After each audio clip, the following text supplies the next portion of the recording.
Brought to you by Penguin.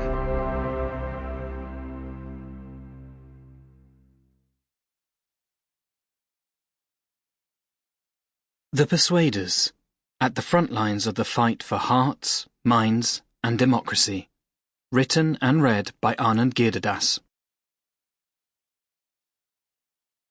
For S and H, Z and J, M and P, M and J, A, and, as ever, P, in profound friendship. Prologue: The War on Persuasion. In June 2014, Alexandra Krylova and Anna Bogacheva arrived in the United States on a clandestine mission. Krylova was a high-ranking official at the Internet Research Agency in St. Petersburg, Russia, an ostensibly private company that was known to work on behalf of Russian intelligence. Bogacheva, her road buddy, a researcher and data cruncher, was more junior. Their trip had been well-planned: a transcontinental itinerary, SIM cards, burner phones, cameras, visas obtained under the pretense of personal travel, and, just in case, evacuation plans. The women made stops in California, Colorado, Illinois, Louisiana, Michigan, Nevada, New Mexico, New York, and Texas, according to a federal indictment issued years later. Beyond that, their activities are not well known, though their mission is to gather evidence of conditions in the United States for a project to destabilize its political system and society, using the rather improbable weapon of millions of social media posts. In their long-simmering conflict with the United States, high officials in Russia, like their American counterparts, have a range of tools of sabotage available to them. Many are regularly put to use. But in recent years, the project Krylova and Bogacheva worked on was a marquee effort and a standout success, and that was telling.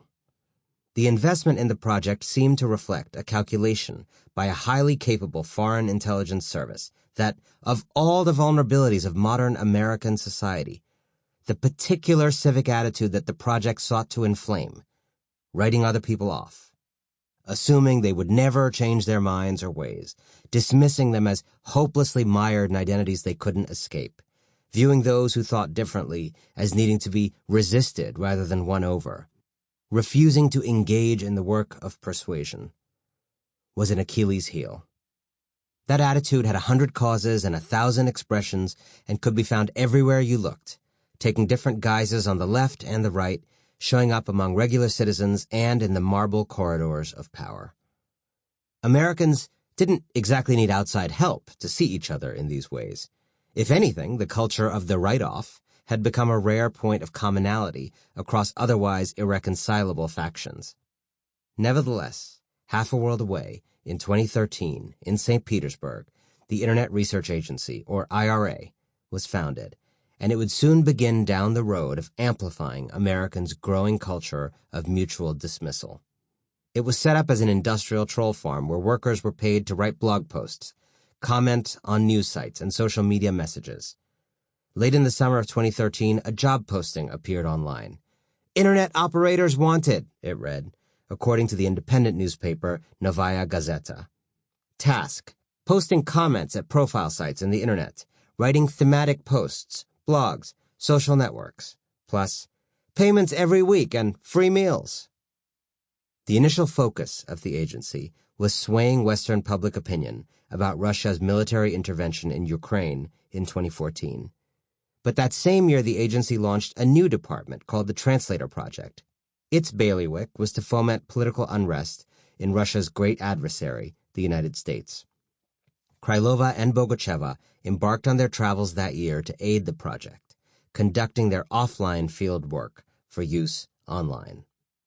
Though the women's expedition had some of the glamour of traditional espionage, with the throwaway phones and escape scenarios, the bulk of the IRA's work was more mundane.